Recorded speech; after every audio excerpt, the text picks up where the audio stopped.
Universidad de Antioquia, Escuela de Microbiología, Centro de Investigación y Extensión, Programa de Educación Continua, Ciclo Microbiología Industrial Ambiental. Actualicémonos en nuevas tendencias en alimentos funcionales. Martes 14 de abril de 2015. Buenas tardes. Iniciamos el presente acto de apertura con la siguiente frase de reflexión. Como a nadie se le puede forzar para que crea, a nadie se le puede forzar para que no crea. Sigmund Freud, médico austríaco. Antes de dar inicio a este encuentro académico, solicitamos a las personas poner sus celulares y equipos de telecomunicaciones en modo discreto. Este encuentro tendrá un registro audiovisual que será alojado en nuestro sitio web. Es para la Escuela de Microbiología de la Universidad de Antioquia, causa de gran regocijo compartir con ustedes el inicio de nuestra actividad académica. Actualicémonos.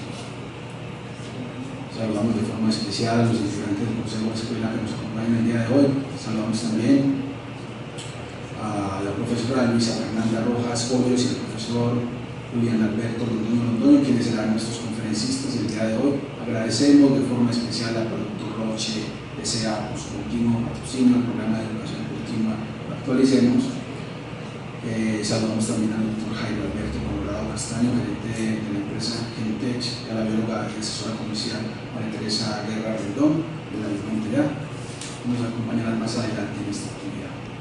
De igual forma nos acompañan profesores, estudiantes, egresados, empleados, amigos de la Escuela de Microbiología y demás invitados que nos honran con su compañía.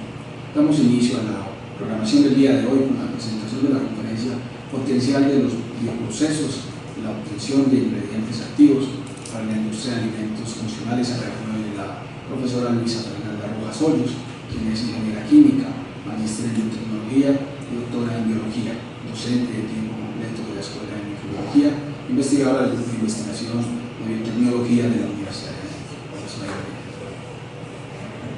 Muchas gracias, Diego. Buenas tardes para todos. El día de hoy vamos a hablar sobre el potencial de los alimentos, el potencial de los productos, de los procesos biotecnológicos para la obtención de ingredientes funcionales aplicados a la industria de alimentos.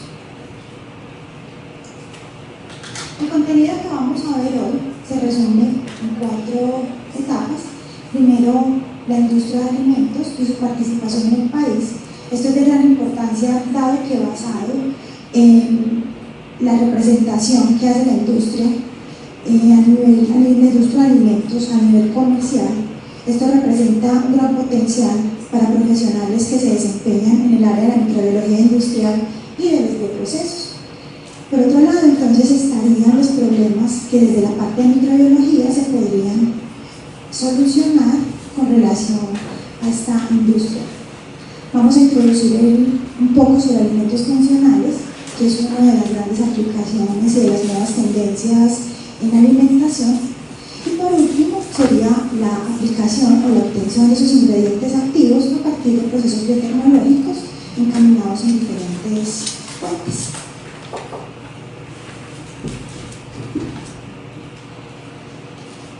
En el 2013, la industria de alimentos fue uno de los sectores más dinámicos en el país, representado por la industria de lácteos, por la industria de cárnicos, por la industria de bebidas y en algunos casos por la producción de harinas en general. Si vemos aquí en esta gráfica, encontramos que dentro de las 100 empresas, la clasificación que hace la revista Semana, encontramos que muchas de las empresas importantes, generalmente Nutresa, Alpina, Colanta, están dentro de estos 100 primeros lugares. En Antioquia representan el 25% de la economía total, con relación a las otras industrias. Y con relación al Producto Interno Bruto, encontramos que la industria de alimentos representa cerca del 23%, lo cual nos muestra un gran potencial que puede ser solucionado o que muchos productos de origen microbiológico o de origen biotecnológico podrían ser utilizados en este tipo de industria, lo cual se constituye en una fuente de empleo o en una opción de mercado. Esta industria requiere el mejoramiento continuo de procesos, requiere muchos desarrollos innovadores, ya que normalmente se recurre a la transformación de productos que ya se encuentran en el mercado. Y ahora en los últimos años se está promoviendo mucho los procesos innovadores en los cuales la biotecnología y la microbiología presentan una gran aplicación. Desde este punto de vista podríamos hablar de la biosíntesis de sustancias orientadas a la producción de alimentos funcionales, que es una de las tendencias de los mercados actuales, por citar algunos ejemplos. Existen algunos problemas, los cuales se presentan en el día a día de este tipo de industrias. Vamos a ver cuáles.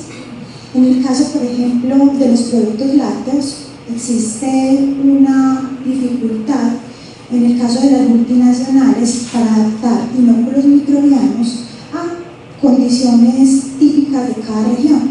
En el caso de Colombia, los lácteos tienen un alto contenido de antibióticos, y para el caso de la empresa Danone, que quiso utilizar inóculos para la obtención de yogures y demás productos fermentados, tuvieron esa dificultad.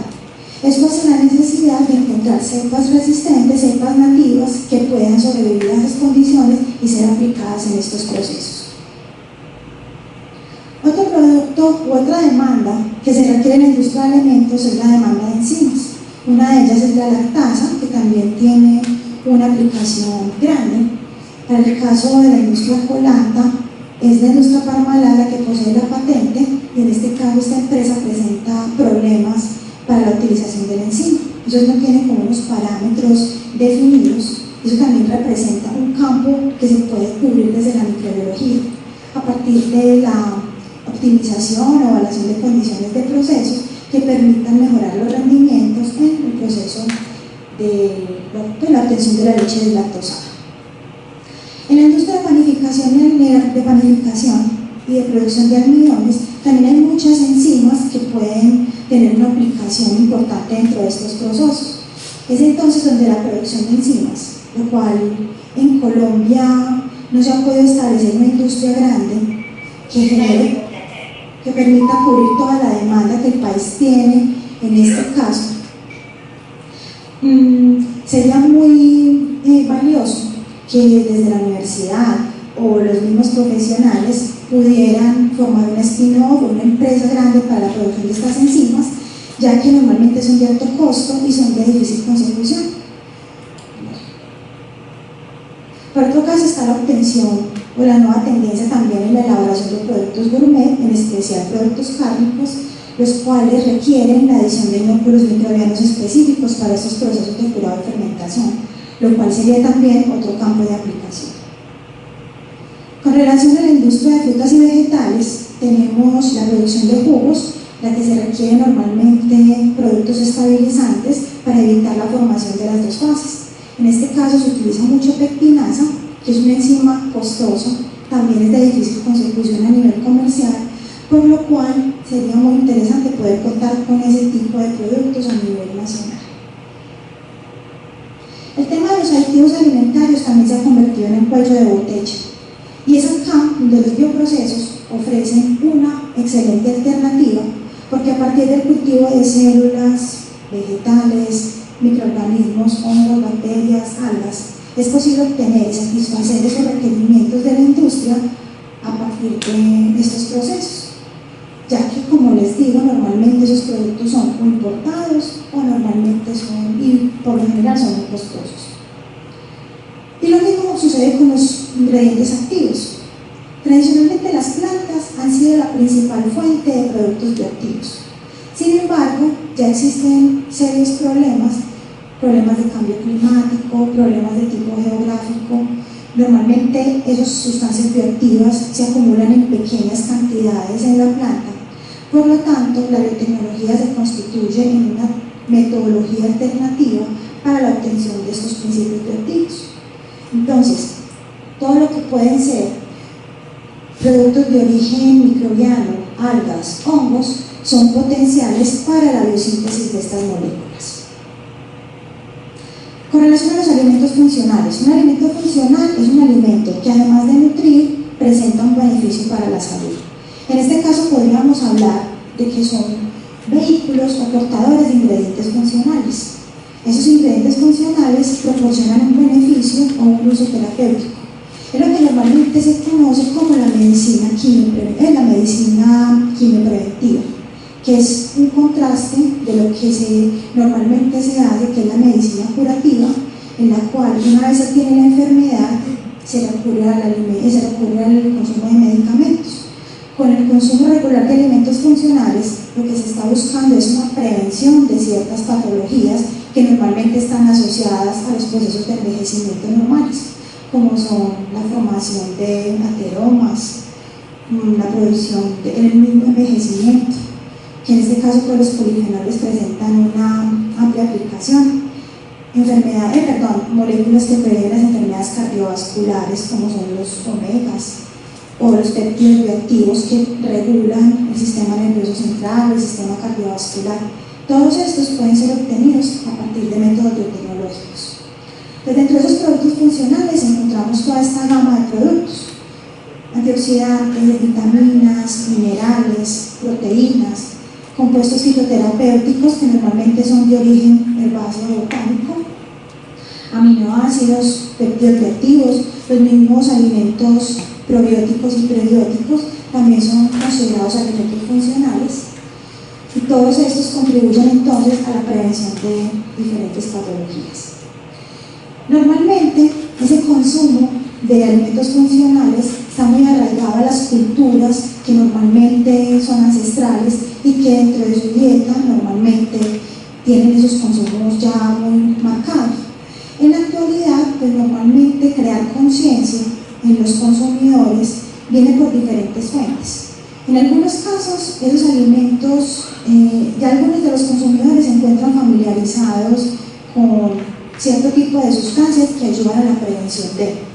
En algunos casos también las personas simplemente conocen ya directamente el beneficio y saben cómo actúa. Pero esto es de lo que se trata precisamente, porque no hay como pasa lo mismo que con los alimentos modificados genéticamente, que no hay una difusión masiva de esta información, y en algunos casos se recurre a errores o muchos consumidores rechazan cierto tipo de productos por simple desconocimiento. Entonces lo que se está promoviendo es, a partir de investigaciones, que los consumidores tengan mayor información sobre los productos que van a adquirir.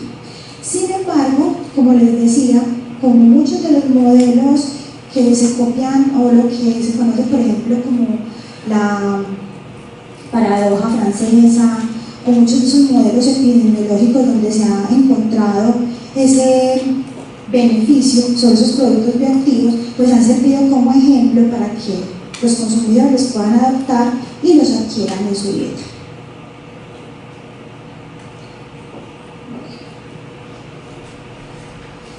Voy a hablar sobre un tema específico que es la producción de polifenoles. Estos antioxidantes son ampliamente producidos en el reino vegetal, pero pueden ser sintetizados por diferentes tipos de organismos.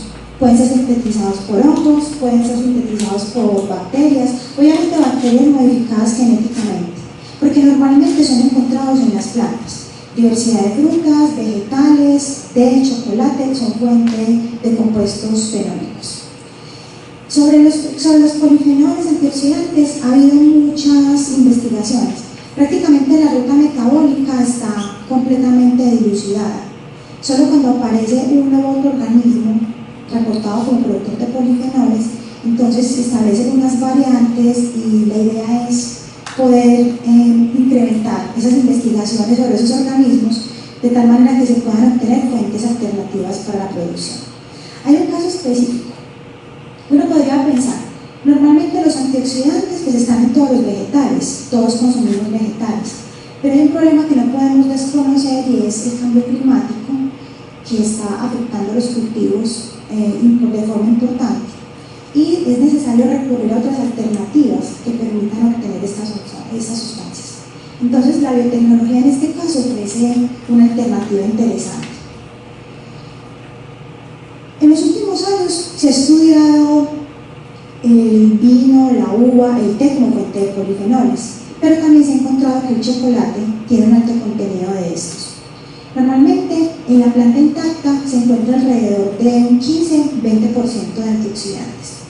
Estas moléculas tienen un rol especial en la planta, evitan la propagación o la contaminación con microorganismos, previenen el daño fotooxidativo en las hojas por lo general, son metabolitos de estrés porque también se producen cuando hay deficiencia de nutrientes o cuando hay exceso de radiación. Por lo que se podría pensar de que estos metabolitos, entonces, si queremos hacer una producción por métodos biotecnológicos, podrían ser inducidos utilizando factores físicos, químicos o biológicos. Dentro de las moléculas más importantes, ¿por qué el cacao es importante? Porque hay unos metabolitos o unos antioxidantes más importantes que otros. Porque normalmente los antioxidantes tienen esa capacidad de inhibir la propagación de reacciones de cadena oxidativa en el organismo, que son las que producen el envejecimiento por el hecho de ser organismos aerobios. Entonces, todas estas reacciones en las que el oxígeno está mediando producen sustancias que son especies reactivas del oxígeno.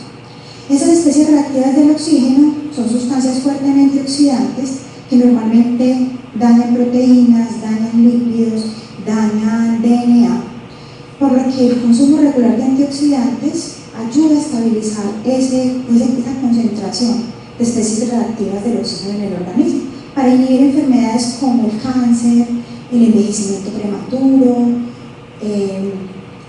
la aterosclerosis, enfermedades cerebrovasculares.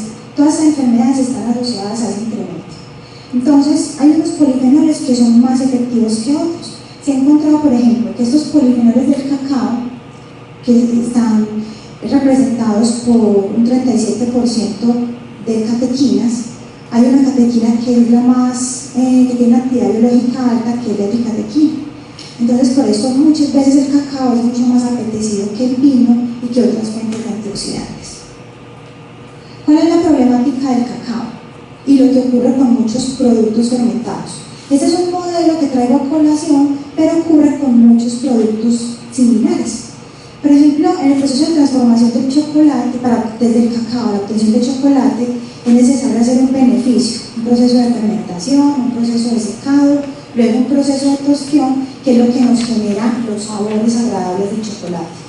Y que a su vez pues, tenga la capacidad de fundirse en la boca, a temperatura corporal y todo lo que ya conocemos. Durante estos procesos, la reducción es alrededor del 60% de los antioxidantes. Y realmente, cuando esos antioxidantes llegan al organismo, como para las preparaciones de los chocolates se requiere la adición de leche, la adición de azúcar y otros suplementos. Entonces, prácticamente los antioxidantes que se están consumiendo son inferiores a la dosis mínima, por lo tanto, no tenemos que el chocolate pueda ser una fuente natural de antioxidantes. Entonces, es necesario implementar estrategias que permitan mejorar esta producción. En este sentido, hay diferentes alternativas que pueden ser extrapolables a cualquier proceso biotecnológico.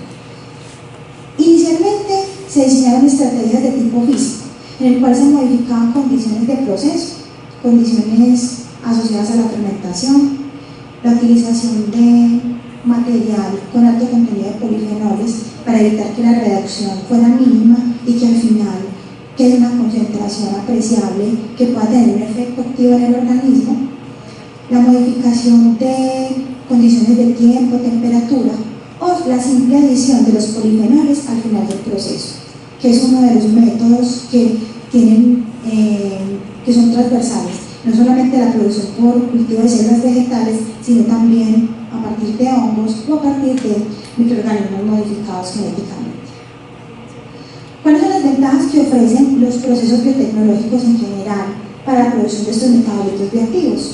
Entonces, tenemos una independencia total de condiciones geográficas, de problemas fitosanitarios, de condiciones ambientales que normalmente afectan los cultivos. Ahora también hay muchos problemas sociales. Si bien Colombia es un país agroindustrial, pues muchos de los cultivos no tienen los rendimientos que deberían, y muchas de estas sustancias que normalmente son de interés, lo cual ocurre también con los productos para aplicaciones farmacéuticas, se producen en baja concentración. Entonces se requieren muchas plantas para obtener solamente una pequeña cantidad de los bioactivos. Entonces eso es una ventaja. Usted por biotecnología pues, puede cultivar a cualquier hora, independiente de todos esos factores. Puede obtener un producto de calidad uniforme, garantizar con buenas prácticas agrícolas un producto que pueda ser certificable. es posible obtener o incrementar la concentración de los metabolitos por materia con relación la cantidad de metabolitos por gramo seco con relación a lo que se produce en la planta intacta. Aparte de eso, los procesos de extracción de cultivos, hongos, bacterias en general, son mucho más sencillos que los procesos de extracción a partir de plantas, y fuera de eso requieren mucho menos solventes que estos métodos tradicionales. Entonces también se constituyen en un método ventajoso por este lado. Los antioxidantes realmente se han producido por diferentes mecanismos. Ahora pues prácticamente todo el mundo los consume y se está tratando de aplicar en la mayoría de los productos. Hay otras opciones que involucran, entonces, esos metabolitos se pueden producir inicialmente por cultivo de células. Los cultivos de células tienen unas ventajas frente a esas condiciones de campo, pero tienen unas desventajas frente a la producción de moléculas por medio de microorganismos, y es que tienen unos tiempos de duplicación más largos. Mientras una bacteria tiene tiempos de duplicación en minutos, horas, un hongo en cuestión de días, una célula vegetal en algunos casos tiene tiempos de duplicación o cinéticas que pueden durar un mes prácticamente. Entonces esto hace que muchos de los casos con cultivos celulares sean poco exitosos. Sin embargo, como son células eucariotas, ha sido posible, siempre se intenta producir cualquier tipo de metabolito, porque en el caso de encontrar la condición apropiada, pues tiene una ventaja adicional que un cultivo clásico de coli o un organismo pues que sea inferior, a pesar de que el tiempo de duplicación sea mayor. Por eso entonces se han diseñado diferentes estrategias que también son aplicables a los otros tipos de cultivos, como es el caso de la manipulación de condiciones del medio de cultivo, manipulación por ejemplo de parámetros físicos, que es el caso de utilización de diferentes temperaturas, regímenes lumínicos diferentes y otras condiciones que pueden incrementar esa producción de esas sustancias a nivel celular. Todas estas moléculas bioactivas normalmente se producen como consecuencia de una condición de estrés. Por eso se denominan metabolitos secundarios. Entonces, esos metabolitos realmente, bajo condiciones normales, se encuentran en concentraciones bajas, pero cuando el sistema biológico entra en esta condición de estrés, es capaz de incrementar su concentración, y con esto es que se juega para incrementar la producción de forma natural sin recurrir a la manipulación a la manipulación genética. Entonces, más o menos mediante cultivos celulares, ¿cómo podría ser obtenido este tipo de metabolitos? Normalmente, si la sustancia bioactiva, en este caso son los polifenoles, se producen en la semilla, entonces lo que se hace es cultivar trozos de la semilla. Esas semillas se llevan al medio sólido. Ese medio sólido lo que es garantizar la propagación de las células. Es muy similar a lo que se hace con los microorganismos. En lugar de la semilla, pues tendríamos la caja o la cepa liofilizada cuando la adquiramos, y lo que hacemos es garantizar sus condiciones de crecimiento en medio sólido. Luego hacemos un primer escalado en medio líquido, y ya cuando garantizamos unas condiciones apropiadas donde la célula se multiplique y produzca la cantidad de metabolito en una concentración adecuada, se procede a un proceso de escalado.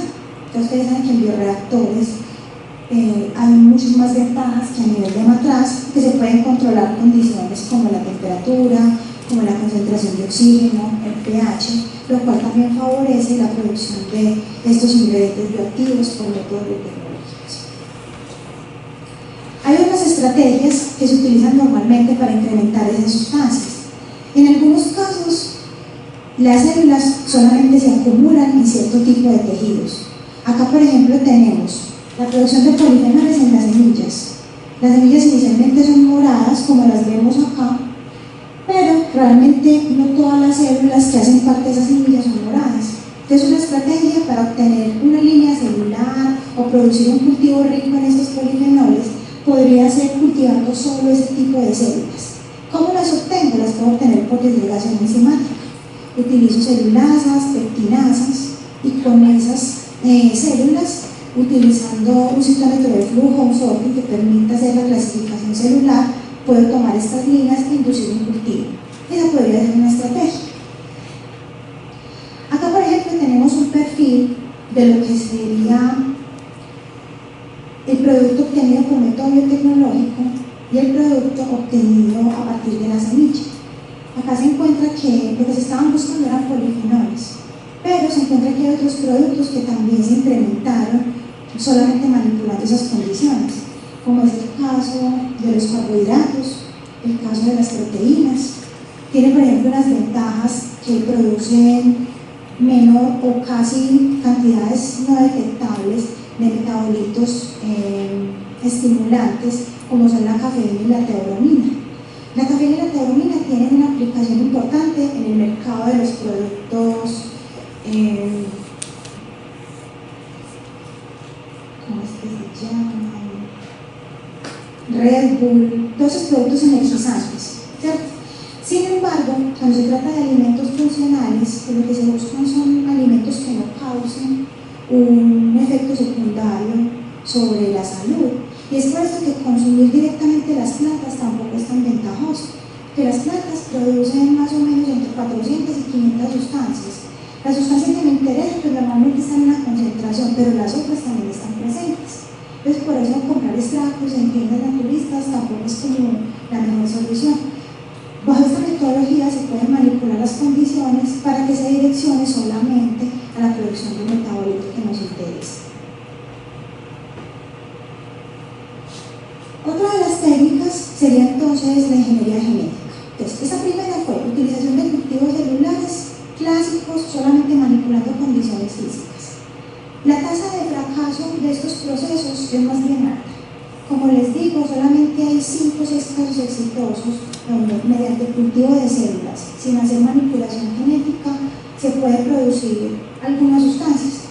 Una de ellas, por ejemplo, es un caso típico de un anticancerígeno que es el Taxol, el cual se acumula en un árbol nativo de Estados Unidos, se acumula en una concentración muy baja, por lo cual para tener la dosis de una sola persona se requiere sacrificar 300 árboles. Y estos árboles, más o menos con una edad de 100 años, es donde acumulan una cantidad apreciable de selectivo. Entonces, si comparamos este producto, que no es de aplicación a nivel alimenticio, es un anticancerígeno, si queremos obtener ese anticancerígeno que es potente, pues solamente cultivos celulares podría ofrecernos un acercamiento a obtener esta molécula. Hay otras formas en las que esos ingredientes activos utilizados en las diferentes industrias pueden ser obtenidos, y es a partir de síntesis química. Pero normalmente los alimentos funcionales requieren moléculas, o esa funcionalidad que está asociada a esos ingredientes bioactivos es derivada de moléculas muy complejas, moléculas que tienen muchos núcleos que solamente la naturaleza es capaz de sintetizarlas. Por eso es que estas tecnologías prácticamente se convierten en la única opción. ¿Cuáles son las desventajas que tienen los microorganismos, en especial las bacterias, para producir estas moléculas? Como son rutas tan complejas, muchas de las enzimas y muchas de las modificaciones posttraduccionales que requieren las enzimas para la síntesis de estos bioactivos, pues no pueden ser realizadas por las bacterias. Entonces, por eso se recurre a ingeniería genética. Entonces, esa tasa de fracaso alta ha sido superada. Te siguen utilizando la laguna y la lista porque no empacan entonces las células y seguimos con otra cosa. Precisamente por esa virtud que tienen de producir moléculas complejas sin necesidad de recurrir a esas técnicas especializadas. Pero también se ha utilizado transformación genética o estudios de ingeniería metabólica para incrementar los rendimientos. Aquí, por ejemplo, tenemos un caso. Este es un cultivo celular que bajo condiciones normales, o sea, como el proceso que les describí anteriormente, no produce ningún tipo de metabolito. Pero, haciendo la expresión de ciertas enzimas, es posible cambiar la coloración. Y es así pues como podemos incrementar la producción de esos ingredientes activos en plantas. Por otro lado está la utilización de organismos heterólogos. También es posible utilizar levaduras que son de fácil multiplicación, no son patógenas, y es posible obtener moléculas también de ingredientes activos. Se ha hecho el ensayo, por ejemplo, para la producción de anticancerígenos, también se ha hecho el ensayo para la producción de antioxidantes. Acá tenemos un caso en donde, utilizando vectores bidireccionales, ha sido posible. Esas más o menos son la cantidad de enzimas. Esos son antioxidantes típicos de los cítricos y típicos de algunos, básicamente la naranja, que es donde se produce naringerina, resveratrol, canferol, quercetina, que son como los metabolitos principales de estos cítricos. Para llegar a la síntesis de esos bioactivos, estas son algunas de las enzimas que están involucradas en el proceso, pero realmente la ruta son más o menos unas 40 enzimas, partiendo pues de un precursor, partiendo desde el proceso de glucólisis. Entonces, lo que se hace es manipular la cepa genéticamente, introducir solamente las enzimas que están prácticamente 5 enzimas antes de obtener el producto final en levadura, y se utilizaría un solo precursor. En este caso sería un aminoácido que es la fenilalanina, que es uno de los precursores de esos polifenoles, y la idea es producir estos metabolitos utilizando estas cepas. Ya se han ensayado y ha sido posible. Muy bonito en el papel, muy bonito en el laboratorio, tiene un cuello de botella grande y es el proceso de escalado. Porque algo que uno realmente lo pone a pensar es que todos esos procesos, y de hecho son muchas de las desventajas que presentan los procesos manipulados genéticamente, y es el volumen de reacción. Uno trabaja con volúmenes a escala de microlitros, pero cuando uno necesita producir un bioactivo a escala industrial, pues ya se encuentra con que la cepa después de determinado tiempo ya no expresa la enzima que desea, entonces es ahí donde vienen los problemas. Sin embargo, es una alternativa que vienen a explorar y todavía pues explorándose. Otra fuente potencial de esos compuestos bioactivos son los productos derivados de los organismos marinos, algas, los mismos crustáceos, muchos de los peces, hongos, cianobacterias, compuestos extremófilos. Todos estos son fuente también de muchos productos funcionales, como es el caso, por ejemplo, de la quitina, del quitosan, que hacen parte del exoesqueleto de los crustáceos. Normalmente tienen aplicaciones desde el punto de vista de la ingeniería biomédica para la producción de escafos, para el cultivo de células, o incluso cultivo de células para órganos, etcétera, lo que se necesite. También se ha encontrado que estos productos tienen una aplicación grande también en la industria de alimentos, generalmente para la producción de espesantes y estabilizantes o emulsificantes. A partir de las microalgas se pueden obtener exopolisacáridos, se pueden obtener también aceites del tipo omega, y ustedes saben que los omegas pues también tienen una función importante en el organismo.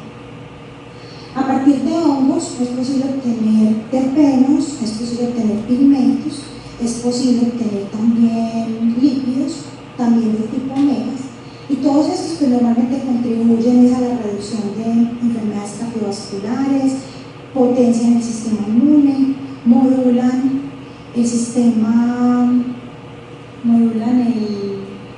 los procesos de envejecimiento. Entonces, en algunos casos esos polisacáridos que se producen también por estas diferentes fuentes también pueden ser utilizados en productos alimenticios para inhibir enfermedades asociadas al envejecimiento. Aquí tenemos, por ejemplo, los sistemas que normalmente se utilizan para estos cultivos marinos. Entonces hablamos que una de las principales aplicaciones son las microalgas. Las microalgas las están cultivando de forma importante para la producción de biocombustibles. ¿Cuál es la desventaja? Es que los procesos biotecnológicos, por más estudio que tengan, aún no están preparados para la producción de metabolitos de consumo masivo, en donde los precios sean poco competitivos. Porque un proceso biotecnológico, sea cual sea la metodología o la herramienta, siempre va a ser mucho más costoso que un proceso de extracción convencional. Entonces, por eso es muy importante la industria de los alimentos funcionales. Un alimento funcional puede ser vendido a un mejor costo. Ahora, con la tendencia de evitar el consumo de medicamentos, entonces sus consumos también se van disparando a medida que pasan los años. Y normalmente el costo de esos ingredientes activos, primero que todo, la cantidad que se requiere para el alimento funcional es en pequeñas dosis, y el costo por kilogramo es mucho más elevado que un litro de biodiesel o un litro de etanol. Entonces se constituyen un valor agregado importante para muchos productos de origen biotecnológico. Los sistemas de producción, de estos, hablábamos de las algas tienen un potencial y vienen siendo utilizadas para la producción de estos biocombustibles, pero como les digo, todavía falta mucho, primero que todo que se acaben los biocombustibles, y segundo, que realmente el esfuerzo debe ser muy grande para poder que un proceso de esto sea competitivo a nivel comercial. Entonces, hay otros subproductos, como son los pigmentos, astaxantina, los mismos aceites, que tienen un valor agregado mayor y que pueden ser utilizados para aplicaciones a nivel terapéutico. Estas son las geometrías que normalmente se utilizan para los cultivos de algas. Son muy versátiles. Estas varían desde producción en estanques abiertos hasta fotobioreactores, que pueden ser bioreactores tubulares, columnas de burbujeo, bioreactores tipo RIF. Aquí, por ejemplo, tenemos una escultura con un fotobioreactor en el cual hay un cultivo de algas. No recuerdo dónde fue tomada esta fotografía, pero es la geometría de estos bioreactores que normalmente se basa en la utilización o el aumento de la eficiencia fotosintética de las algas, basada en bioreactores que sean lisos, que no sean muy voluminosos, para poder hacer como mayor aprovechamiento de luz, y de esta forma es posible incrementar el rendimiento. Otra aplicación importante es la producción de enzimas. Las enzimas, ustedes saben que tienen amplia aplicación en cualquier tipo de industria, en la industria textil, en la industria alimenticia, en la industria química. Muchos tipos de industrias requieren las enzimas. Ya vimos algunas de las aplicaciones en la industria de alimentos, pero aparte de eso, también es posible mediante enzimas obtener ingredientes activos a partir, por ejemplo, del aprovechamiento de residuos agroindustriales. Muchos saben que la nueva tendencia ahora es el aprovechamiento de estos para la obtención de sustancias también de alto valor agregado. Y se ha encontrado que muchos de los desperdicios de cultivos masivos, por ejemplo, como el café, como el cacao, como el banano, tienen esas sustancias que son de interés, los cuales podrían ser extraídos utilizando también las enzimas. Entonces, como pueden ver, quien tenga una empresa de enzimas o quien quiera incursionar como en este mercado, va a tener futuro si tiene persistencia, porque en el país realmente las enzimas se necesitan para todo. Por otro lado, está la producción de péptidos bioactivos, los cuales tienen esa capacidad de modular el sistema cardiovascular, el sistema nervioso central, el sistema digestivo, el sistema inmune. Y se ha encontrado que esos péptidos bioactivos pueden ser sintetizados a partir de diferentes fuentes. Pues normalmente pueden ser obtenidos a partir de los productos lácteos, de la misma leche, mediante procesos de encapsulación de ciertas proteínas. Puede ser obtenido a partir de la obtención de productos fermentados, y en ese proceso de fermentación se puede inducir la producción de esos péptidos bioactivos.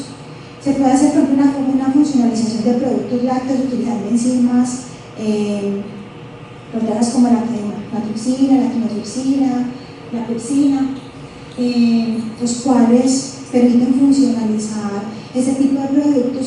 Y aquí también entonces hay una amplia aplicación para el caso de lo que serían los alimentos probióticos y los alimentos prebióticos, adicional a lo que son los alimentos probióticos y prebióticos.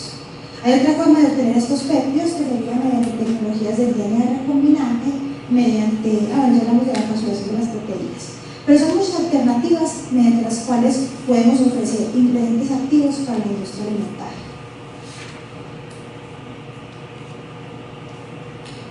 ¿Cuál es la desventaja que tienen estos problemas? Siempre hay un pero. Entonces, uno de los problemas es el costo. Independiente del proceso biotecnológico, nosotros lo que tenemos que garantizar es un alto rendimiento de ese ingrediente bioactivo. Que sea hongo, célula vegetal, célula animal, etc., cualquier fuente. Sin embargo, hay una desventaja frente a esos procesos de extracción convencional o incluso la misma síntesis química, que es el proceso de regulación. En especial para el caso de las cepas modificadas genéticamente. Ustedes saben que en Europa pues, hay un alto grado de rechazo por este tipo de productos, pues prácticamente no quieren saber nada, y esto hace muy difícil, pero como les digo, es un proceso lento, prácticamente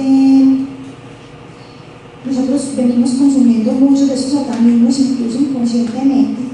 Entonces, yo creo que es un problema de tiempo en el cual la legislación pueda ser un poco más blanda y sea posible ya acceder como a este tipo de tecnologías de forma abierta para mejorar la calidad de vida de la población. Ya con eso terminamos. ¿Tienen preguntas?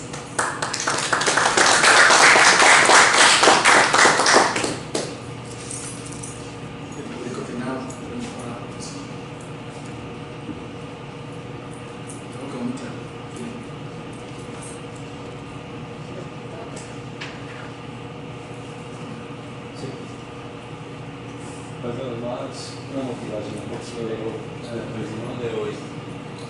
Hay mucha gente joven. Y la profe al principio los motivaba como a que pensaran en spin-off o startups, pues a partir pues de esta tendencia pues alternativa de alimento.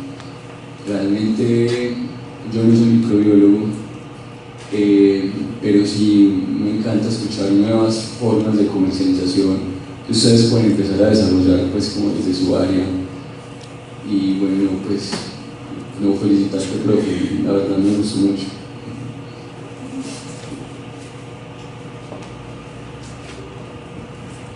Bueno, retomando esas palabras, es cierto que la microbiología tiene un rango amplio de aplicación. Y me parece que la industria de alimentos ofrece muchas alternativas, no solamente desde el punto de vista de control de calidad, sino para el suministro de esos ingredientes que normalmente son requeridos en muy grandes volúmenes. Saben que alimentos se van a necesitar siempre. El aumento en la población va en forma exponencial. Entonces, comida siempre se va a necesitar. Alimentos de buena calidad siempre se van a necesitar. Entonces acá en el tema de los bioprocesos tenemos una buena oportunidad de negocio, una buena alternativa donde se puedan aplicar esos conocimientos aplicados especialmente en este sector. Entonces saben que así como la industria de alimentos, que es el caso, que es lo que me gusta y lo que hago, lo que he venido trabajando, hay también muchas otras industrias como el caso de la parte textil, de la industria del papel, la industria química en general. Bueno, ustedes saben, por ejemplo, que el caso de las enzimas tienen ventajas comparativas con el caso de los catalizadores utilizados convencionalmente. Aparte de que últimamente se habla del uso de tecnologías limpias, el aprovechamiento o la disminución y la emisión de residuos, etc. Esto es un llamado para que ustedes se motiven a trabajar en estos aspectos.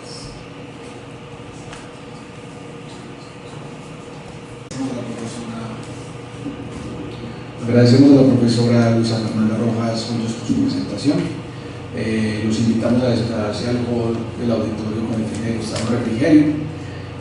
Para su información, los baños se encuentran ubicados saliendo en el corredor a mano derecha e izquierda, cerca de los ascensores. Nos encontramos en la segunda parte de esta actividad en 20 minutos. Muchas gracias. A esta actividad. Básicamente lo que hacemos es, vamos a hacer una prueba, tenemos varios nombres, con una fórmula matemática que tiene una función que se llama aleatorio, y la fórmula lo que hace es que cuando le damos enter, siempre nos genera un nombre diferente, ¿cierto? Siempre nos da un nombre o una palabra diferente, ¿cierto? Entonces ahora vamos a realizar el concurso, ¿cierto? Aquí está la fórmula.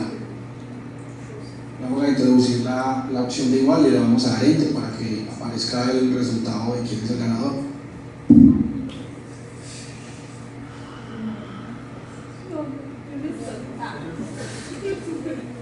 Entonces, como podemos ver aquí, cuando le damos igual se resaltan en las casillas los 378 personas que hicieron parte. Como podemos ver, la fórmula aparece desde la 1 hasta la 378 y él genera una fórmula aleatoria.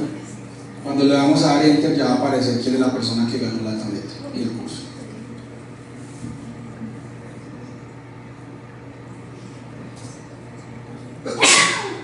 El ganador es es el señor Dumar Steven Montoya Gil. Bravo.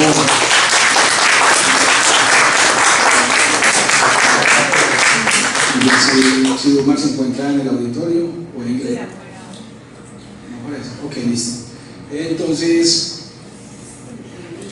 a partir de mañana nos contactaremos con el ganador y le haremos llegar la tableta. Si él se encuentra en la ciudad de Medellín, acordaremos la entrega.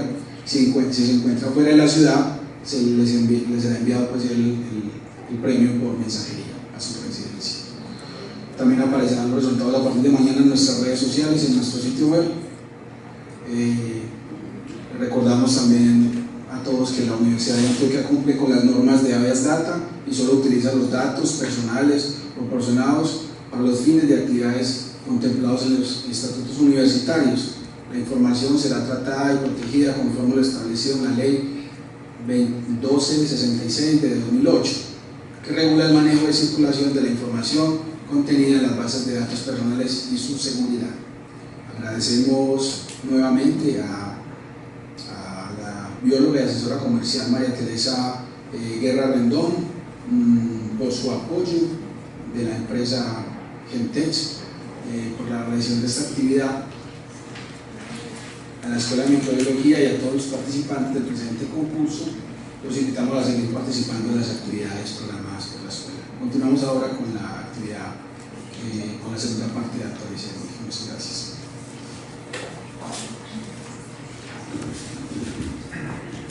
Bueno, vamos a continuar con la programación del día de hoy con la presentación Métodos de análisis para la determinación de la composición y el control de calidad de alimentos funcionales, nuevos enfoques en la era fudómica, a cargo del profesor Julián Alberto Londoño. El profesor Julián es químico farmacéutico, doctor en Ciencias Químicas de la Universidad de Antioquia, es docente de tiempo completo de la Corporación Universitaria Lasallista en los programas de Ingeniería de Alimentos, en la Maestría de Innovación, Alimentación y Nutrición y en la Maestría de Gestión de la Calidad de la Alimentación. Adicionalmente, es coordinador del Grupo de Investigación en Ingeniería de Alimentos GRIAL. Bienvenido, profesor Julián. Bueno, muy buenas noches, muchas gracias. Bueno, voy a tratar de cubrir el tiempo que nos queda de esta charla y me han pedido compartir con ustedes algunas experiencias en el tema de control de calidad de alimentos, específicamente alimentos funcionales. Como lo decían en la presentación, dirijo el Grupo de Investigación en Ingeniería de Alimentos, la Corporación Universitaria Lasallista. La Salle está ubicada aquí en Caldas, en el sur del Valle de Aburrá. Esta es nuestra sede en Caldas. Y pues pertenecemos a uno de los sistemas universitarios más grandes del mundo. Es 1 millón de estudiantes distribuidos en 82 países. Aquí somos 2 universidades, La Salle en Bogotá y La Salle aquí en Medellín. Tenemos universidades en Indonesia, en Filipinas, en Brasil, en Venezuela, en Estados Unidos, en distintos países, con áreas muy relacionadas con el tema de alimentación y nutrición. En particular, entonces, me centraré en esta charla en lo siguiente, y es, en los últimos años, el tema de alimentos ha sufrido unas grandes modificaciones porque ya las áreas que veíamos antiguamente tan separadas, como el área cosmética, el área farma de medicamentos y el área de alimentos, cada vez hacen intersección más cerca. Es decir, cada vez es más difícil diferenciar entre un alimento y un medicamento, entre un medicamento y un cosmético, entre un cosmético y un alimento, y eso nos ha llevado a que la legislación sea, digamos, entre en serios aprietos para poder definir el alcance de lo que va a legislar cada uno de estos productos. Específicamente en el área, la intersección que forma el área farmacéutica con el área de alimentos la conocemos como nutracéutica, que desde el punto de vista legal no existe. Existen los alimentos con declaraciones de propiedades sobre la salud, pero parece que comercialmente los conocemos más como nutracéuticos o alimentos funcionales. Como cambia un poco, ya no son los alimentos tradicionales, el típico alimento que lo que hace es, digamos, primero saciar el hambre y segundo cubrir las necesidades nutricionales básicas en carbohidratos, proteínas, grasas. sino que ya son alimentos que tienen unas propiedades sobre la salud. Entonces estamos hablando de alimentos que tienen unas sustancias que van a hacer un efecto en la salud, entonces el control de calidad cambia drásticamente. Y ya el control de calidad no va a ser el control de calidad tradicional, físico-químico y microbiológico, sino que ya nos tenemos que tratar de ceñir a otros conceptos de control de calidad, que es lo que trataré de explicar en mi conferencia. Específicamente la foodómica, que es, digamos, un término que está muy de moda, pero más que de moda es un tema bastante interesante para la industria de alimentos, y es, la foodómica se define como la disciplina científica multidisciplinaria que estudia los alimentos y su bioactividad aplicando técnicas masivas de análisis. Técnicas masivas de análisis significa la posibilidad de analizar muchísimas muestras en un corto periodo de tiempo. Y eso nos lleva entonces a ceñirnos, digamos, a otros conceptos en el área de alimentos, y es algo como esto, lo que veíamos en las caricaturas cuando estábamos niños, y es que el alimento inmediatamente hace un efecto, y hace un efecto funcional más allá del efecto, digamos, de saciar el hambre, sino que esperamos que el alimento entre a nuestro organismo, se transforme y genere un efecto. Ese efecto no es inmediato, o sea, no es como en la caricatura que inmediatamente ocurría el efecto. En la vida real esto es un poco más distinto. Todo componente presente en los alimentos que no sea un macronutriente, nuestro organismo lo va a detectar como un xenobiótico, es decir, como una sustancia que tiene que eliminar, como una sustancia extraña, como pasa normalmente con un medicamento. Usted se toma un medicamento y efectivamente su organismo lo detecta como un xenobiótico y trata de eliminarlo, sino que mientras que lo elimina, él hace el efecto. Eso mismo pasa, digamos, en esta serie de componentes bioactivos que se encuentran en los alimentos. Lo que vemos aquí, entonces, es un esquema en el cual los componentes que se encuentran en el alimento tienen que llegar al tracto digestivo. Una vez en el tracto digestivo, tienen que sufrir el proceso de absorción típico de cualquier nutriente, pasar al sistema hepático, sufrir un proceso de transformación, llegar al torrente sanguíneo, distribuirse a través del torrente sanguíneo. En el hígado probablemente sufrieron un proceso de metabolismo y se transformaron en otras cosas distintas, y posteriormente de la sangre se tienen que filtrar a través del sistema renal y obtenemos un filtrado en la orina que es una imagen de lo que estuvo en la sangre durante todo ese tiempo, mientras que aquello que no se absorbió pues va a salir directamente a través de las heces. Entonces, si lo vemos de esa manera, implicará que cualquier componente bioactivo que está presente en los alimentos tendrá que hacer este tránsito, y que si vamos a analizar ese componente en la sangre, vamos a analizar ese componente en la orina, pues necesitamos técnicas analíticas que sean capaces de analizar en el alimento, en la sangre, en la orina, por ejemplo, o en las heces. Eso nos pone unos retos muy difíciles, porque probablemente lo que está en el alimento no es lo mismo que está en la sangre. Probablemente en la sangre vamos a encontrar un derivado, un metabolito, ya sea un metabolito de la microbiota, ya sea un metabolito hepático, y no normalmente lo que va a encontrar en el alimento. Entonces eso implica que la foodómica en ese caso tiene que adaptarse, y no solo tenemos que analizar el alimento, no solo tenemos que decir qué hay en el alimento, sino que tenemos que analizar lo que hay biológicamente activo, porque si algo le vamos a atribuir el efecto, pues será algo que se encuentra en la sangre, o en el sitio de acción, mejor decir. Entonces, en ese orden de ideas, digamos, si lo llevamos a la práctica tradicional de la industria de alimentos, pues la industria de alimentos tiene unas materias primas que combina con unos aditivos y que finalmente genera un producto para ser consumido.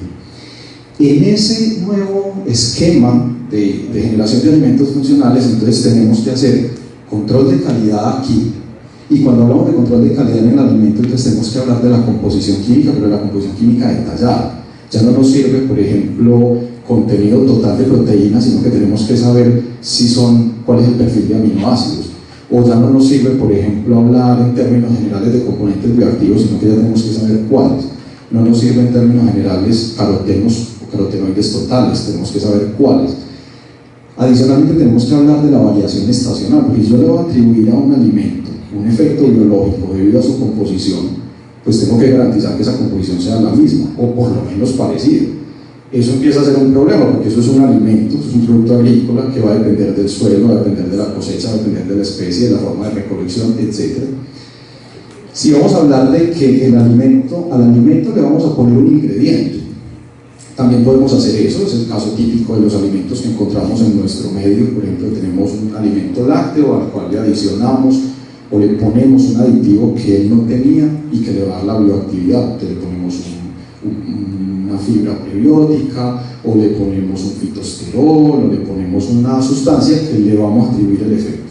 De esa sustancia tenemos que tenerla completamente caracterizada químicamente, tenemos que hacerle control de calidad también a las sustancias y la vamos a adicionar, y debemos conocer todos sus datos acerca de la seguridad y la toxicidad. Ya sea que venga el alimento, ya sea que la adicionemos en un ingrediente, el procesamiento del alimento debe tratar de mantener esa composición química estable. Entonces ya la estabilidad no va a estar dada simplemente porque el alimento se mantenga estable sensorialmente, que es lo tradicional que le hacemos a un alimento, sino que si yo le voy a atribuir al alimento un efecto biológico por la presencia de unas sustancias, tengo que garantizar que cuando el consumidor vaya a ingerir ese producto, ahí haya la composición que yo le estoy garantizando, porque es que él está confiando en que el efecto biológico lo va a obtener al momento de consumirse el alimento. ¿Y qué tal que yo le ponga el aditivo y luego hago un proceso de pasteurización y yo daño el aditivo? Entonces el tema de estabilidad en alimentos funcionales tiene que ir en función del ingrediente, porque si eso es lo que le está dando el valor agregado y el consumidor está pagando más por él, imagínese usted, por ejemplo, un producto sobre el cual usted esté pagando por un ingrediente bioactivo y cuando usted se lo consume ya no está, porque ya sea que la vida en el anaquel o el procesamiento acabó con el producto, o el empaque, o cualquiera de las características que influyen en la estabilidad.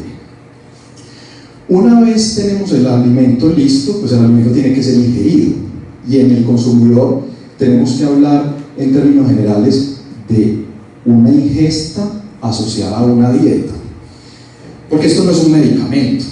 Es decir, el consumidor se puede comer el producto a la hora que quiera, se puede comer el producto 2 veces al día o 3, o a la mañana y en la noche, hay simplemente unas pautas de consumo, pero esto no es un medicamento, no es una forma farmacéutica, no es una tableta que usted se la tiene que tomar a las 8 de la mañana, no. ¿Qué pasa si usted no se toma un yogur con fibra por la mañana? Pues tampoco va a pasar nada, no se va a enfermar ni se va a morir. Pero sí tenemos que hacer unas recomendaciones de uso en función del ingrediente bioactivo, porque ya el alimento pasa a ser una categoría distinta. No es un medicamento, pero tampoco es un alimento tradicional. Y tenemos que ser capaces de determinar un biomarcador. ¿Cómo así que un biomarcador? Es decir, tenemos que ser capaces de qué le vamos a medir a la persona para poder decir que eso sí tuvo efecto. Es decir, si le estoy dando una sustancia que es, digamos, que disminuye la presión arterial, pues entonces mi biomarcador, ¿cuál va a ser? O si le vamos a dar una sustancia que es antioxidante, entonces mi biomarcador, ¿cuál va a ser? Pues yo tengo que hacer que a nivel biológico, en el estudio que yo pueda hacer, pueda tener un marcador que me permita poder declarar la funcionalidad. En ese orden de ideas, entonces, las técnicas analíticas yo las tengo que aplicar, las técnicas analíticas las tengo que aplicar aquí, las tengo que aplicar aquí, las tengo que aplicar aquí, las tengo que aplicar aquí, con una dificultad, y es que la matriz cambia, y cuando cambia la matriz, pues cambia el método analítico, y no es lo mismo determinar una sustancia directamente en el alimento que determinarla en la sangre. Obviamente la matriz cambia drásticamente, y eso hace que el método analítico tenga que migrar. Necesitamos métodos analíticos para identificar y necesitamos métodos analíticos para cuantificar, es decir, necesitamos saber qué hay y necesitamos saber cuánto hay. Necesitamos saber qué hay porque en la composición de los alimentos yo tengo que partir de saber su composición en términos cualitativos. Pero adicionalmente necesito también poder cuantificar, no es solo decir qué hay, sino también necesito saber cuánto hay en el alimento de cada componente. Cambios durante el proceso y en el periodo de vida útil y las sustancias neoformadas. ¿Qué son las sustancias neoformadas? Lo vamos a ver enseguida en uno de los ejemplos. Son sustancias que se forman durante el proceso de transformación del alimento y que pueden ser en algunos casos benéficas o en otros generar un efecto nocivo. Entonces tengo que ser capaz de poderlas identificar y tengo que ser capaz de poderlas cuantificar. Y obviamente los metabolitos o los biomarcadores también, los necesito identificar y los necesito cuantificar. Soy tan enfático en hacer esta diferenciación entre identificación y cuantificación porque las técnicas analíticas hasta hoy no nos permiten con un solo equipo hacer las dos cosas. Tengo un equipo que me identifica y tengo un equipo que me cuantifica, y enseguida lo vamos a ver en el transcurso de la charla. ¿Qué es el problema? El problema es que a veces no nos respondemos preguntas tan obvias como estas que hay aquí. ¿Cuál es el alcance de mi análisis? El alcance de mi análisis es: yo quiero saber si hay, yo quiero saber, o sea, mi pregunta es: ¿será que hay esto o aquello? ¿Qué hay?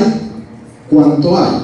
Pues porque son preguntas muy distintas y en términos de eso tendré que desarrollar mi método analítico, porque el método analítico irá en función del alcance. Tengo que definir la técnica analítica. Definir la técnica analítica, pues lo primero va a ser qué equipos tengo, cuánto tiempo tengo. En virtud de eso definirás si necesitas una prueba rápida o necesitas una prueba, digamos, que consuma más tiempo. ¿Cuánta muestra tengo? Y en últimas, pues finalmente, ¿cuánto dinero tengo? Desarrollo del método de análisis. Probablemente no sea la primera persona que plantea un método de estos, entonces existen reportes de este tipo de análisis, se deben optimizar las condiciones, debo validar el método, lo debo estandarizar, y la interpretación de los resultados, porque si la definición del alcance no está claro, entonces la interpretación de los resultados puede llegar a ser errónea. Si mi planteamiento del análisis era, lo único que necesito saber es, dígame si en esta muestra hay tal componente. O sea, yo plantearía un método para saber si está o no está, pero yo no podré plantear un método para saber cuánto hay, porque ese no era el alcance de mi método. Entonces la interpretación probablemente, si no está claro el alcance, va a ser muy difícil. Y en eso lo que yo les pongo a mis estudiantes de la maestría es esta gráfica, un fragmento del libro de Alicia en el País de las Maravillas, en donde le pregunta Alicia al gato, ¿te importaría decirme por favor qué camino debo tomar desde aquí? Eso depende en gran medida de dónde quieras ir, dice el gato. No me importa mucho a dónde, entonces da igual la dirección, dice el gato, añadiendo, cualquiera que tomes está bien. Si usted no tiene definido el alcance del método, cualquier método que aplique le va a dar un resultado. ¿Le sirve? Probablemente no. En ese orden de ideas, digamos, el planteamiento de estas preguntas que hago previamente es supremamente importante, y cuando digo que las omitimos, o sea, incluso quienes tenemos más experiencia en análisis casi nunca nos sentamos a hacer una lista del secreto de responder cada una de estas preguntas, y quizás esos son los fracasos analíticos que vemos después. También tenemos otro problema, y es este. Quienes trabajamos en el área química nos enfrentamos con este problema todos los días. Tengo este polvo, dígame qué es. Es que tengo una señora amiga que está trayendo una cosa de Estados Unidos muy buena para 1000 enfermedades más, dígame qué es.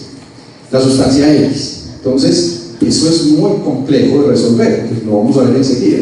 Necesitamos plantear métodos analíticos de identificación y métodos analíticos de cuantificación, y la gente a veces no entiende. Claro que se podría hacer.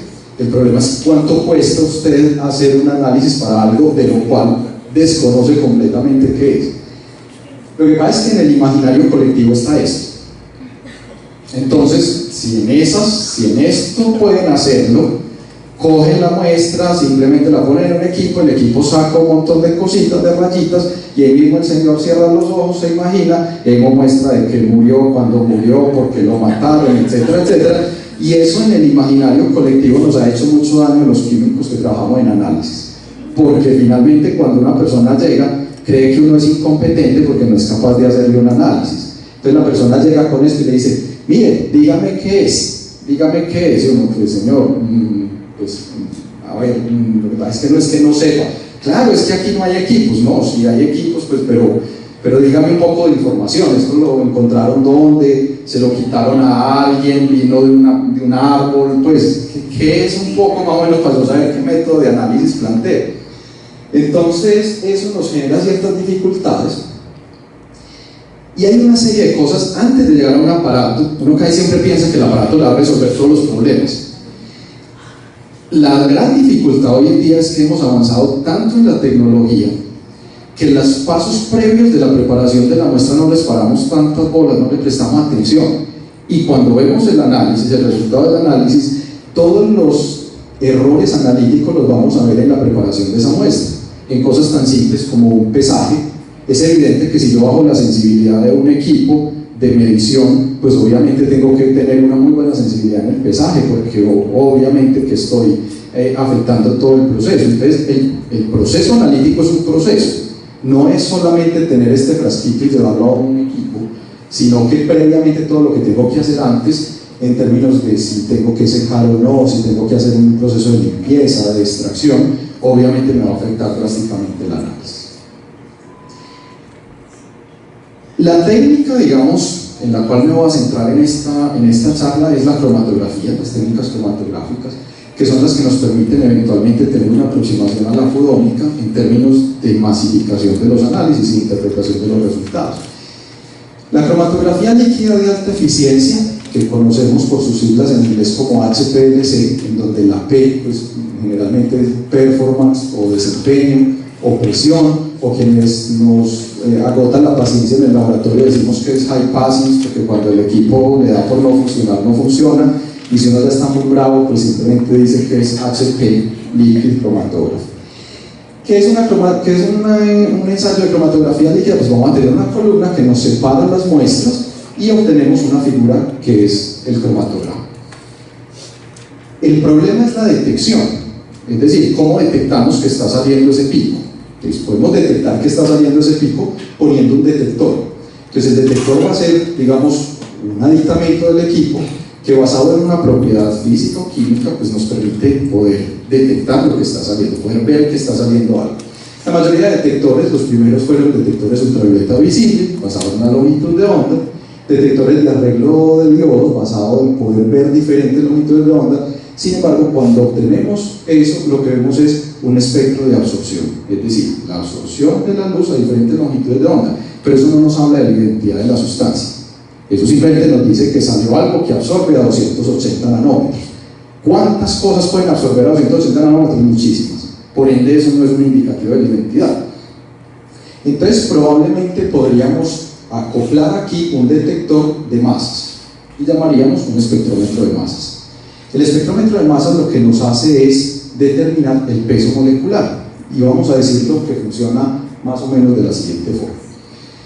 Para que una sustancia pueda entrar en un espectrómetro de masas tiene que cumplir esas características. Las sustancias deben estar puras o previamente sometidas a separación. Perfecto. Si pasan por la columna, previamente se separan y entran al espectrómetro de masas. El otro problema, deben estar cargados, o sea, los debo ionizar, o sea, les debo quitar un hidrógeno o les debo poner un hidrógeno. Deben estar en fase gaseosa, y ahí viene un primer problema, porque si el cromatógrafo líquido, si HPLC es cromatografía líquida, significa que lo que viene pasando por la columna es líquido, entonces significaría que ese líquido lo tengo que evaporar para que todos los analitos queden en fase gaseosa. Y ojalá debo evitar altas temperaturas, entonces no puedo evaporar con alta temperatura y eso me genera una serie de problemas. Por eso fue mucho más común acoplar cromatografía de gases a espectrometría de masas. Cromatógrafo de gases cumple con esas funciones. La fase móvil es un gas, entonces como es un gas, me salto estos dos problemas. Ya está en fase gaseosa y ya podemos evitar altas temperaturas. Para acoplar el cromatógrafo líquido al espectrómetro de masas salió en el año 1982 la patente que me permitía hacer el acoplo y posteriormente de ahí se vino todo el desarrollo comercial de los equipos. O sea, en el desarrollo de la química analítica es bastante reciente. ¿Cómo funciona un espectrómetro de masas? Pues un espectrómetro de masas está pegado a un cromatógrafo y es algo como lo que vemos aquí. Aquí tenemos un cromatógrafo donde me va a ocurrir la separación, una interfase que me va a juntar el cromatógrafo con el espectrómetro y el espectrómetro de masas.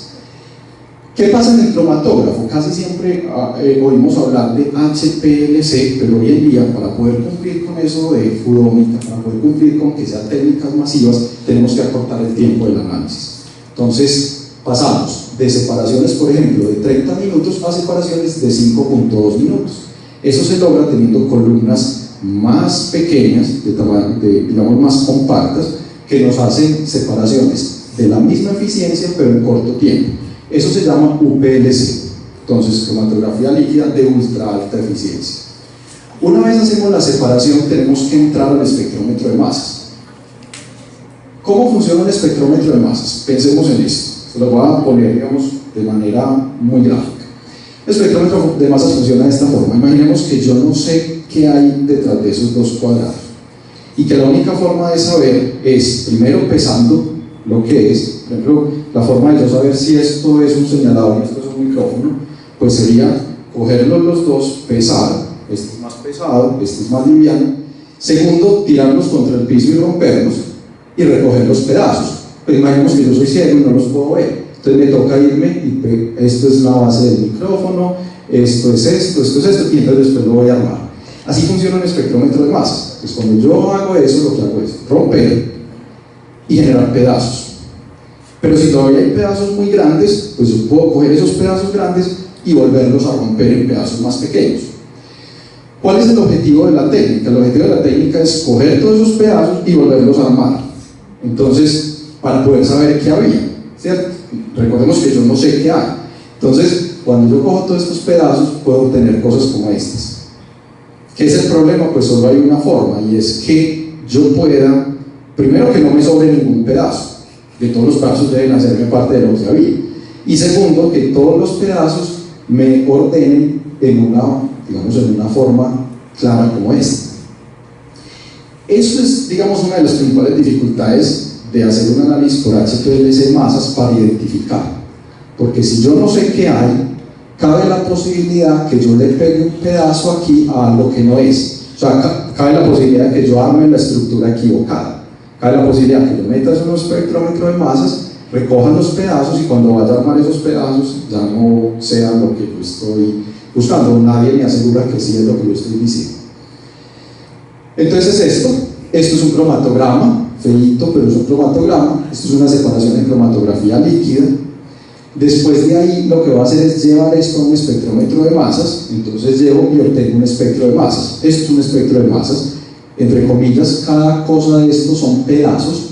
Haga de cuenta lo que yo les mostraba de los pedazos de la silla, y yo puedo coger este pedazo y volverlo a partir. Entonces eso se llama masas, y esto se llama masas. Entonces yo puedo hacer un análisis HPLC masas o un análisis HPLC masas. Hoy en día se habla de masas a la N. Eso ya enseguida lo vamos a ver, depende del equipo. Con esto yo puedo o cuantificar o puedo identificar. Puedo cuantificar porque yo puedo ver la abundancia de estos iones. Entre más iones hayan, más concentración había, y puedo hacer una técnica cuantitativa. Pero también puedo hacer una técnica de identificación, siempre y cuando me devuelva de esos pedazos a tratar de armar la molécula, lo cual es un poco más difícil, pero se puede hacer. Cuando hablamos de cuantificación, entonces utilizamos un equipo de HPLC masas que se llama triple cuadrupolo. ¿En qué consiste? Consiste en una cosa muy sencilla. Tengo una mezcla de distintos iones, y lo que voy a hacer es filtrar esos iones para quedarme solo con uno de ellos. Entonces, un cuadrupolo es una parte del equipo en la cual yo tengo un primer cuadrupolo que me filtra y un segundo cuadrupolo que vuelve y filtra. Entonces tenemos un triple cuadrupolo y lo llamamos TQD. Es la opción más clara para cuantificar sustancias en matrices complejas. Imagínese usted que usted está planteándose un análisis en el cual usted quiere determinar un metabolito, por ejemplo, de un polifenol, de los que trabaja la profesora Luisa, y que usted se lo da a alguien, y eso está presente en un alimento, y usted lo quiere determinar en sangre. Eso es un problema, porque cuando usted tiene un medicamento, pues perfecto, usted da 500 miligramos de acetaminofén a alguien, ¿qué espera encontrar en sangre? Pues los derivados del acetaminofén. Pero usted le da un alimento a alguien que tiene miles de sustancias en diferentes concentraciones, y entonces ahí empieza a haber un problema muy grande. ¿Cuántas sustancias pueden haber ahí de tal manera que usted las pueda cuantificar de manera inequívoca? Entonces la mejor opción es usar un triple cuadrupolo, porque en un triple cuadrupolo usted puede tener la porquería de muestra que quiera, pero se puede filtrar para que le salga solo un ion, el ion que usted decida. ¿Qué es el problema? Que usted ya necesita saber qué hay. O sea, es un análisis en el cual yo voy a decir, quiero cuantificar el tal polifenol en sangre. Entonces yo ya sé la identidad. Por ende yo le puedo decir al equipo que me busque el ion correspondiente a esa sustancia. Distinto para... bueno, aquí viene un pequeño problema que tiene la cuantificación por HPLC masas, y es, conocen ustedes, digamos, desde su área de formación, que las técnicas analíticas se fundamentan en que la concentración es directamente proporcional a la respuesta. O sea, cuál sea la respuesta. Si la respuesta es absorbancia, entonces la absorbancia es proporcional a la concentración. Si es cualquiera de las otras propiedades físicas o químicas, es directamente proporcional. En HPLC masas pasa esto, y es, yo tendría que estar seguro de que si lo que voy a ver son iones, que si aquí tengo, pues aquí esquemáticamente tengo 4 unidades de estas azules, que todas 4 se ionicen, que aquí tengo 3 rojas, que todas 3 se ionicen, y que aquí tengo 2 verdes, que todas 2 se ionicen en la misma proporción. Porque ¿qué pasa si yo hago esto? Significa que no todo se ionizó, o sea, habían 4, pero de las 4 solo se ionizó una. Entonces yo podría estar subestimando la cuantificación, porque podría estar diciendo que hay 1 cuando en realidad hay 4. Entonces el porcentaje de recuperación cuando se hacen técnicas analíticas por HPLC masas es muy delicado, porque yo tengo que tener un stand, tengo que tener un material de referencia certificado frente al cual yo le aplique mi método, y si dice que hay 100, pues me debe dar 100. Si no me da lo que dice, el material de referencia, entonces hay un problema de ionización y me tengo que ir a buscar en el método cómo hago para que todo lo que había se ionice, porque si no se ioniza no lo voy a ver. Entonces, que no vaya a correr el riesgo que yo esté haciendo un análisis de una mezcla muy compleja, por ejemplo en sangre, y yo diga no hay, y resulta que no haya, sino que yo no lo pude ver porque no se ionizó, porque en la mezcla que había se impidió la ionización. Es un punto crítico en la cuantificación, no es tan trivial, digamos, de que usted inyecta y mismo le sale. No, es muy bueno porque usted puede filtrar los iones y puede obtener una señal muy limpia y que el espectrómetro de masa deje de ver el resto de mugre que hay en la muestra, pero tiene usted que tomar las precauciones de que todo lo que haya se esté ionizando. Desde el punto de vista de identificación, entonces el problema es un poquito más complejo. El problema viene dado por esto. Cuando trabajamos con un cromatógrafo de gases acoplado a un espectrómetro de masas, pasa esto, y es, usted tiene una espectroteca, es decir, usted obtiene, esto es un espectro de masas, por ejemplo, este es el espectro de masas del limoneno, que es uno de los componentes del aceite esencial de cáscaras de naranja o de cítricos en general. Usted tiene este espectro de masas, este espectro de masas corresponde a esta sustancia, y todas estas fragmentaciones que vemos aquí son pedacitos de esta sustancia, como lo veíamos ahora, haciendo la similitud, son como las patas de la silla, las patas de la mesa, etc. Usted puede comparar esto con una espectroteca. Entonces, lo rojo es el espectro que usted obtuvo y usted va a una espectroteca, lo compara y dice, sí, efectivamente coincide con un 99.9% de posibilidades, eso es limoneno. El problema, eso es en cromatografía de gases acoplada a espectrometría de masas. El problema en HPLC masas es eso, una misma sustancia, dependiendo del voltaje que usted le ponga para que se ionice, ella le puede dar un espectro así o un espectro así. Entonces significa que si usted lleva esto a un espectroteca o lleva esto a un espectroteca muy distinto, entre comillas, no es una huella digital, que se supone que la huella digital no cambia, en este caso sí, porque depende de las condiciones de operación del equipo. Cuando usted habla del peso molecular, entonces usted dice, no, el peso molecular me salvó la vida, pues porque ya sé que una sustancia pesa, por ejemplo, 240. Perfecto, pues ya sé que pesa 240, con eso la puedo identificar. No, ahí empieza el dolor de cabeza. ¿Cuántas sustancias pueden pesar 240? Estas y más. Entonces ahí viene otro problema. Bueno, si pesa 240, pero entonces tengo que echar mano, ¿qué se demuestra? ¿Qué estoy buscando? Entonces usted se responde, bueno, estoy buscando un pesticida que pesa 240. Hasta ahí, bueno, perfecto. Pero se puede llegar a ser tan de malas que pueden haber dos pesticidas que pesen 240. Entonces, ¿cómo sabe usted qué es este y qué es este? Entonces ahí viene un tema, y es que cuando nosotros hacemos el peso molecular de esto, tomamos las masas nominales, o sea, decimos, el carbono, hay 15 carbonos y el carbono pesa 12. Pero recordemos que el carbono no pesa 12, el carbono pesa 12.0000, por aquí hay un decimal. El hidrógeno no pesa 1, pesa 1.007, que es el promedio de las abundancias de los isótopos que hay en la naturaleza.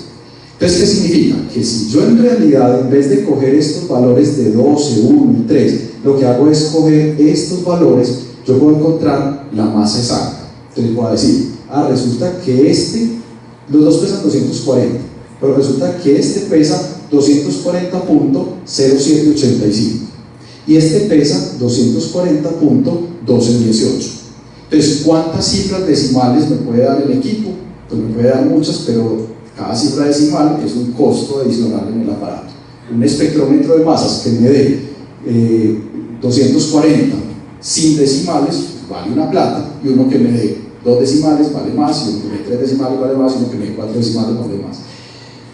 En el campo de ustedes, gracias a esto se nos salvó un premio de ciclismo aquí en Colombia, Botero, el paisa que ganó varias vueltas de ciclismo, porque con esto se logró resolver el caso de dopaje de él, y es lo siguiente: cuando usted va a determinar testosterona en dopaje, ¿cómo demuestra usted que la testosterona la produce usted? Porque produce mucha testosterona, pues es muy de malas y produce mucha testosterona, pues ¿qué más se va a hacer? O es que se la está ingiriendo. Entonces, la diferencia es que cuando usted ingiere testosterona, la abundancia isotópica de la testosterona que es hecha por síntesis química a partir de un precursor de plantas, tiene una abundancia isotópica distinta de la que usted produce. Entonces, usted las mira en un cromatograma, son igual. Usted les mira el peso molecular nominal, es igual. Pero usted mira la abundancia de isótopos, es distinta. Entonces, usted sí las puede separar y puede decir, esta es la humana y esta es la de fuente exógena.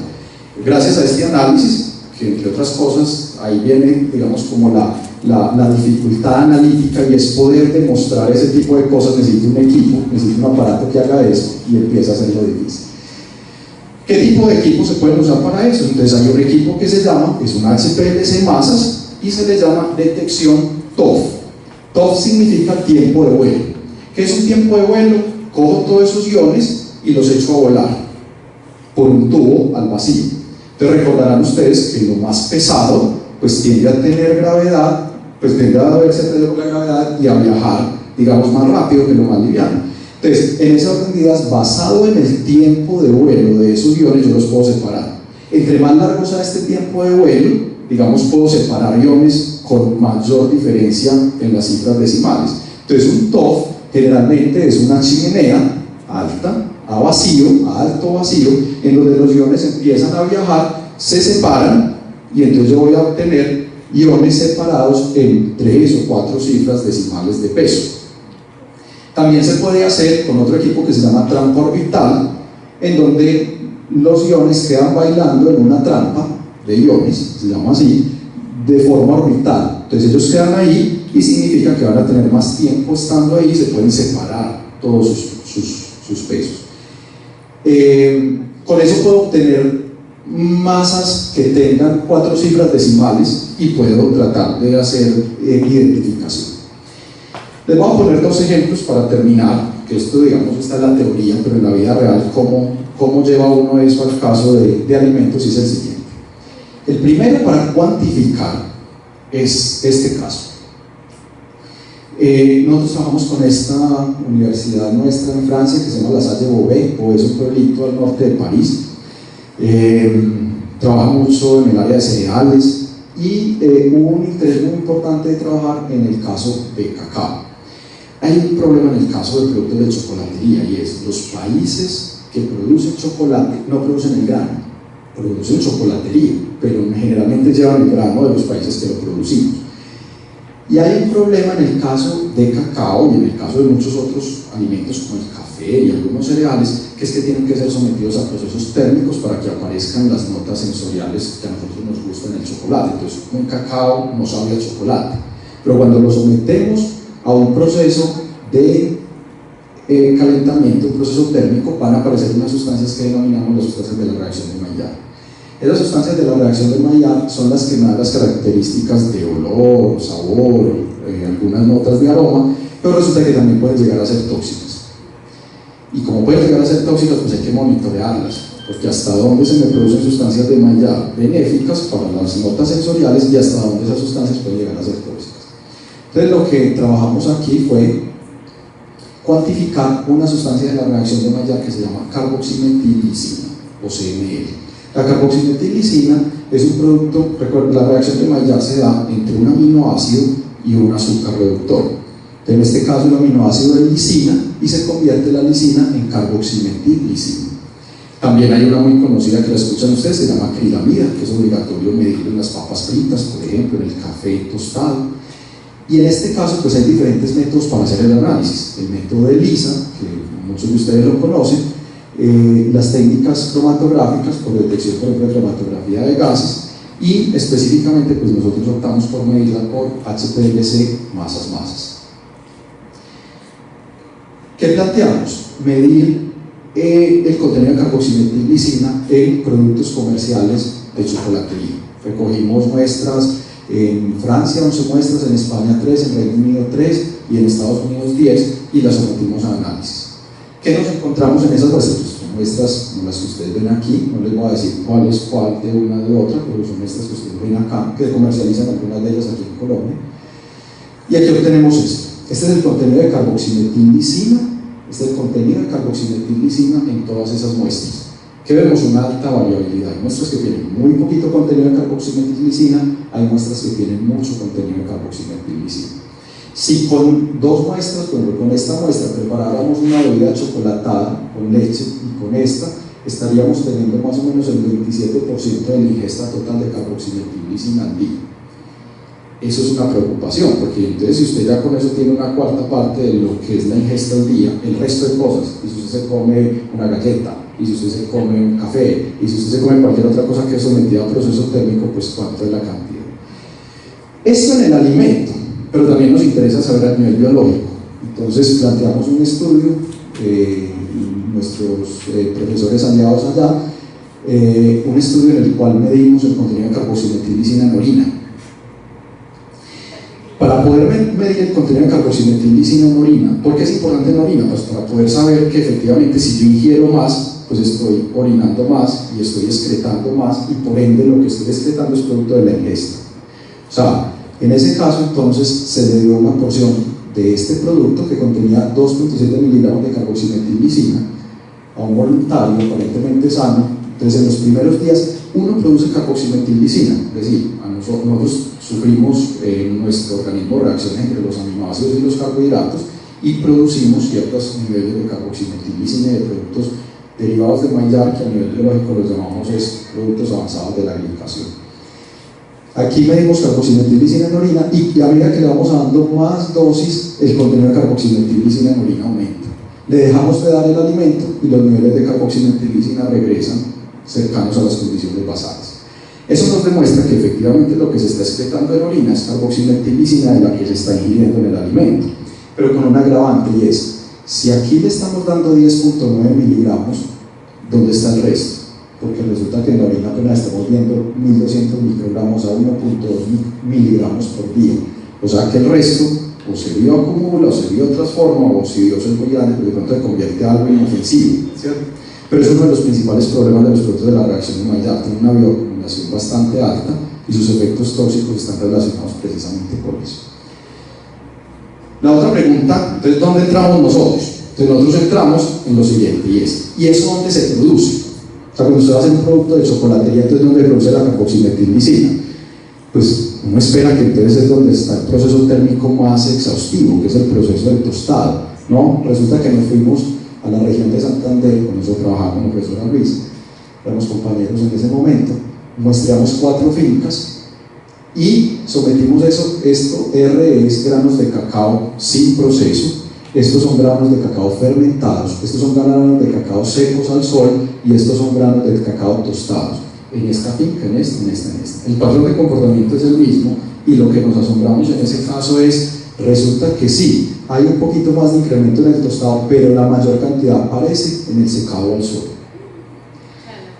O sea, sí, nuestros productos artesanales son muy interesantes, muy buenos, pero es que nuestros procesos artesanales son no controlados. Entonces, ¿a qué temperaturas puede llegar un proceso de tostión al sol? Vaya usted a saber, si lo pone encima de una lata, como se hace en el campo, pues puede subir temperaturas exageradamente altas. Adicionalmente hay otra serie de factores que no podemos controlar, los tiempos de exposición pueden ser muy largos, días, depende de las condiciones del sol. Y lo que encontramos ahí es, para infortunio nuestro, la mayor cantidad de carboximetilicina está apareciendo en el secado al sol. Eso nos genera unos planteamientos, no significa que el secado al sol sea malo, ni tampoco significa que tenemos que hacer que la gente seque en secadores distintos al sol, porque el sol es gratis y la gente no va a pagar energía eléctrica quizás para secar, pero tenemos que monitorear esos procesos artesanales, porque una cosa es que un proceso sea artesanal y que sea no controlado, y otra cosa distinta es que usted no le lleve registro. O sea, ¿cómo vamos a hacer un proceso que permita secar, que aparezcan las notas de sabor y aroma de características del chocolate, pero que no aparezcan productos tóxicos de la reacción de Maillard? En este momento estamos trabajando en un proyecto ya un poco más avanzado en esto, utilizando técnicas sensoriales para poder saber cuál es el grado adecuado de secado que me produzca las notas sensoriales que busco sin llegar a producir los productos tóxicos de la reacción de Maillard. Para poder, bueno, este es otro ejemplo en el caso de identificación. O sea, lo que vimos anteriormente fue cuantificación, o sea, cómo poner una técnica analítica para poder cuantificar. Ahora, ¿cómo hacer una técnica analítica para poder identificar, o sea, ya no quiero saber cuánto hay, ya lo que quiero saber es qué hay. Entonces, en ese caso, tomamos la uchuva, pero particularmente el capacho, que es un producto, digamos, de desecho, somos el principal país exportador de uchuva en el mundo, y hay una gran cantidad de este desecho que se puede aprovechar, porque pues, para poderlo aprovechar necesitamos saber qué tiene, pues porque si no sabemos qué tiene, pues va a ser muy difícil después poder plantear un proceso de aprovechamiento. Pues para poder saber qué tiene, pues hacemos una corrida cromatográfica y la acoplamos a un método masas a la N. ¿Qué significa? Masas, masas, masas. O sea, vamos a coger la molécula y vamos a empezar a romperla, a romperla, a romperla, a romperla, y después, pues gracias a la experiencia de algún químico experimentado, pues volvemos a armar y esperamos a ver que no le hayamos puesto la pata de la silla a la mesa. Basado en eso, entonces sale, esta es la estructura básica de lo que hay ahí, son flavonoides, compuestos fenólicos, y entonces al hacer las fragmentaciones obtenemos que ahí tenemos 9 ácidos fenólicos, parecidos a los que hay también en el café, ácido ferúlico, ácido caféico, y tenemos algunos compuestos fenólicos como la quercetina, el canferol, etc. Basado en eso, usted puede hacer un proceso después de tratar de extraer esto, pero la primera parte importante es saber qué hay, porque si usted no sabe qué hay, pues después va a ser muy difícil plantear un método de aprovechamiento. Bueno, eso lo podemos hacer gracias a una plataforma analítica que tenemos hoy en día en la universidad, con financiación interna de las universidades de La Salle. La Universidad de La Salle en Francia nos ha colaborado bastante en la estructuración de esta plataforma. Financiación a través de la Gobernación de Antioquia, el Sistema General de Regalías, de Conciencias y obvio pues financiación interna de la universidad. Las estrategias de formación, pues todo esto está asociado a estrategias de formación. Tenemos 2 maestrías, una maestría en innovación alimentaria y nutrición y otra maestría en gestión de la calidad de los alimentos, porque muchos de los componentes que trabajamos tienen que ver con la calidad propiamente de los alimentos, entendiendo la calidad no solo desde el punto de vista de la calidad, digamos, del control de calidad tradicional, sino de cómo vamos a ingresar a esta nueva serie de alimentos en un mundo tan globalizado.